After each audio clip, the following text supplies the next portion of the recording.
to the Tinfoil Rabbit Hole, the show that goes deeper than just the page one search results. I am your host, the White Rabbit. This show comes to you from deep down within our tinfoil rabbit hole. It's from there where we'll discuss the strange, the odd, the mysterious, and the unexplained. We'll explore every subject with its accepted definition and understanding, and dive deep into the interweb in search of alternative possibilities. So I invite you to put on your tinfoil hat and stay with me a while inside my tinfoil rabbit hole.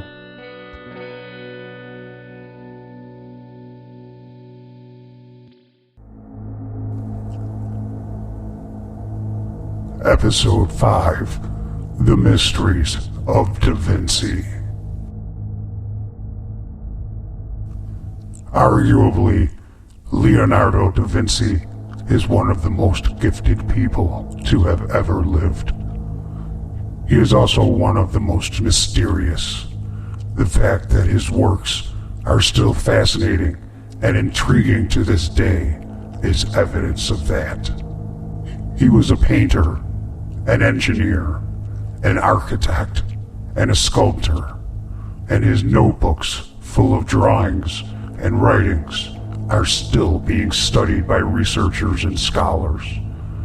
These drawings are part of a vast treasury of texts and images amounting to more than 7,000 surviving pages now dispersed across several countries. He certainly is a man of mystery. Da Vinci resided in Renaissance Florence during a period when the government was attempting to control the crime of sodomy and other moral hazards designated by the Catholic Church. In an attempt to carry out this enforcement, a number of designated boxes placed throughout the city allowed the citizens to make anonymous denunciations of these various so-called moral crimes. In 1476, Leonardo da Vinci, on the verge of his 24th birthday, was named as one of 4 men who had practiced such wickedness with a 17-year-old apprentice of a local goldsmith. Da Vinci was arrested, but his time in jail was brief, approximately 2 months by some reports. Had he been convicted, he could have faced punishments such as fines, public humiliation, exile, or even burning at the stake. His notebooks were later discovered to have 2 fantastical inventions: a machine that he explained was meant to open a prison from the inside, and another for tearing bars off windows. He certainly spent his time in jail pondering his escape. Leonardo kept private notebooks of all sizes.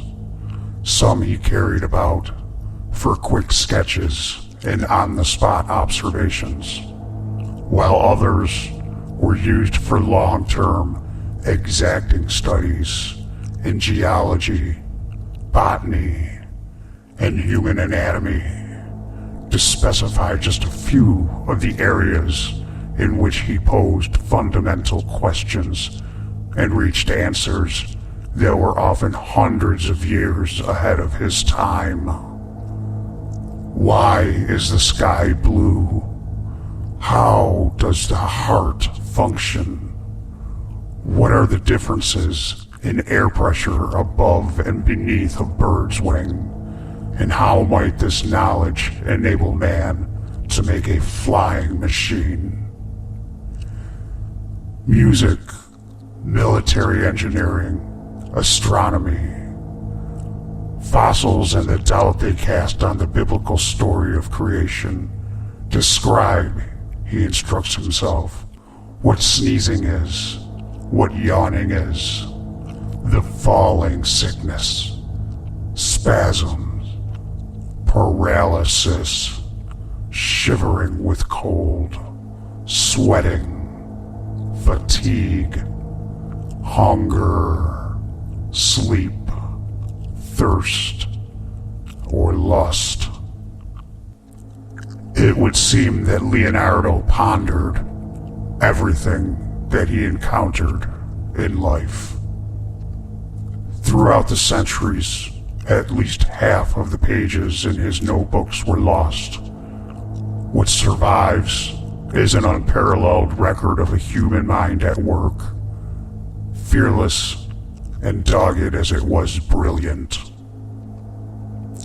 Consumed with the desire for knowledge, Leonardo told us more about the world than seems possible, and next to nothing about himself. Biographers have a hard time constructing a man around the spectacular evidence of this disembodied mind. His paintings offer little more in the way of knowledge. Arguments persist even about the identity of the woman known as Mona Lisa, or why Leonardo never delivered the portrait to the husband who commissioned it, if indeed it was her husband who commissioned it. The publication of his notebooks in the late 19th century changed our understanding of his goals from art toward science, and opened more questions about Da Vinci's legendary peacefulness nature with his designs for ingeniously murderous war machines. In Walter Isaacson's biography of Leonardo da Vinci, he describes his subject as history's consummate innovator and compares him to Steve Jobs. Jobs, in an interview before his death, reveals that his greatest hero and inspiration was Da Vinci.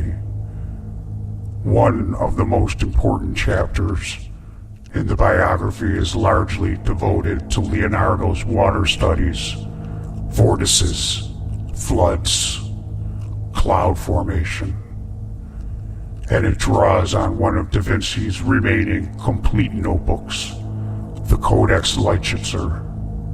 This codex is currently owned by Bill Gates. Leonardo was born in 1452 as a country boy, left-handed. He had trouble writing except in reverse, from right to left, each letter backward on the page. But there is more to this man than meets the eye. So get your tinfoil gear on, because we're going to go deep down the Da Vinci tinfoil rabbit hole. The White Rabbit suspects there's more to Da Vinci than the Mona Lisa and the Last Supper. The White Rabbit has questions. Did Da Vinci have access to secret knowledge? Were his works something other than just the chemical reactions and electrical charges inside his brain? Did his knowledge itself have a more cosmic origin? Why is there a period of time when he can't be accounted for? And where was he? Between the years 1476 and 1478, Da Vinci, for all intents and purposes, simply vanishes from the face of the planet.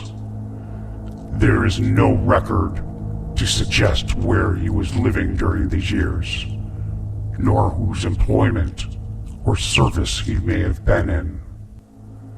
Even more intriguing, when he reappeared, his creativity and imagination had seemingly gone into a hyper state, where the ideas, theories and works came fast and big.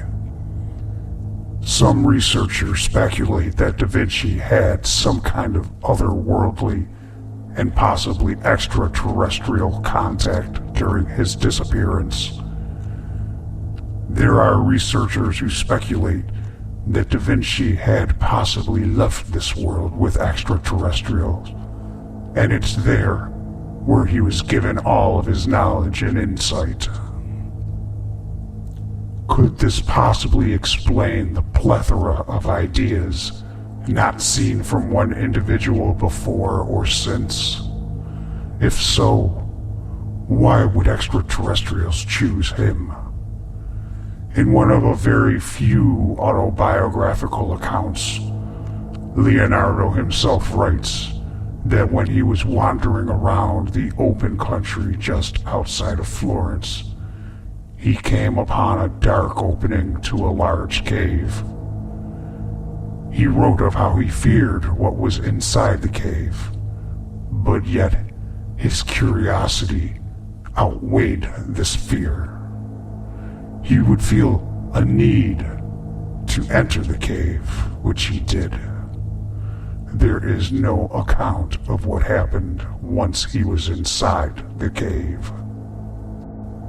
The White Rabbit wonders, did Da Vinci come across a stargate, an entrance to another dimension or parallel universe, a wormhole or space-time portal to a place in the universe where he gained the knowledge he seemingly reappeared with? Da Vinci was quite rightly seen as a genius of his time, and it could be argued that he is the most intellectually gifted person in the entire history of humanity. His creativity and vision is unparalleled elsewhere across the ages, and it stretches far beyond the paintings that most in this modern age know him for. He produced a wealth of writings, theories, speculations, and even inventions that were literally hundreds of years ahead of his time. He contributed to math and sciences such as geometry, anatomy, mechanical engineering, biology, chemistry, and astrology. Many of his inventions and blueprints from the late 1400s and early 1500s are still utilized today. For example, he had blueprints for modern machines such as tanks, submarines, and even helicopters. And what's more, prototypes of these machines prove they work. Flight, in particular, was something that fascinated Da Vinci all his life. Underwater diving equipment, designs for cameras, and the mechanics that would lead to all manner of instruments utilized in modern warfare, all can be found within the many notes and writings of Da Vinci. Arguably, one of his more famous paintings is the Mona Lisa, and it continues to raise questions by scholars and researchers to this day. The biggest question is, who is this mysterious woman? More interestingly, though, new research has found that on the painting, the image of an alien is hidden. The image must be mirrored and zoomed correctly to see the outline of an extraterrestrial being. Leonardo appeared to routinely hide secrets in his paintings. Experts who examined his paintings, the Annunciation, found that when it was x-rayed, the Archangel Gabriel disappears. He becomes invisible. Da Vinci painted the picture with lead paint, and he intently used a color for the angel that could not be captured by X-rays. Why would he do this? What motivations did he have for creating secrets like this? How did he know about the interactions of X-rays and lead? When Da Vinci re-emerged in Florence after his absence, his art took a dramatic change. He drew aerial maps of Italian cities, machines, tanks, and strange utopian-looking flying objects. He also had a new fascination: human anatomy and the dissection of the body. Such work was considered heretical at the time and could have led to his execution if caught. As if just to add another twist to his already mysterious life, he performed most of these dissections within the walls of the Vatican and the Catholic Church. These illegal autopsies would take place in the catacomb-like basement beneath the Vatican. He dissected many corpses, and these experiments resulted in one of his most famous drawings, Vitruvian Man. Apart from the fact that the drawing reveals observations related to the symmetry of the human body, it represents the balance between materiality and spirituality, which is found in man. The figure with 4 arms and 4 legs highlights the union between the man and his subtle spiritual or profound nature in an active, action-driven manner. It is supposed that Leonardo da Vinci, who was the leader of a secret group called the Prior of Zion. According to the movie The Da Vinci Code, the Priority's mission was to keep the secret of Mary Magdalene and her marriage to Jesus alive. And although the Da Vinci Code is a work of fiction, it is based on the theories of a controversial non-fiction book called Holy Blood, Holy Grail. Holy Grail, Holy Grail speaks of the evidence that the Leonardo da Vinci we know could possibly have been a member of the Zion Priory. This evidence is suggested in several documents deposited at the National Library in Paris. The documents in the library that support the theory of the existence of Priory of Zion are real, but they seem to be a part of a scam by a man named Pierre Plantard in the 1950s. Plantard and a group of friends who had anti-Semitic and extreme right inclinations set up the Priory of Zion. They manufactured and planted documents, including false genealogies. Plantard seemed to have wanted to prove that he was a descendant of the Merovingians, and heir to the throne of France.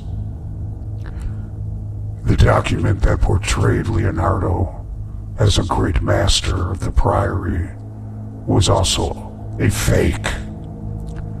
However, the fact that Leonardo da Vinci was not, in fact, the great master of a secret society should not diminish his admiration for him. His works have inspired millions of people over the centuries and contain elements that experts are still trying to explain. We may never fully understand the man we know as Leonardo da Vinci. In fact, there are some who believe he was an extraterrestrial or alien hybrid, someone not from this earth. His insight and knowledge was unparalleled for its time, and even to this day, his works baffle some of the brightest minds and are still beyond our technology and understanding to decipher. Sadly, our time in the tinfoil rabbit hole has come to an end. The White Rabbit hopes you enjoyed your time here and invites you to return and visit with him again in the tinfoil rabbit hole. Where the hell is Tesla?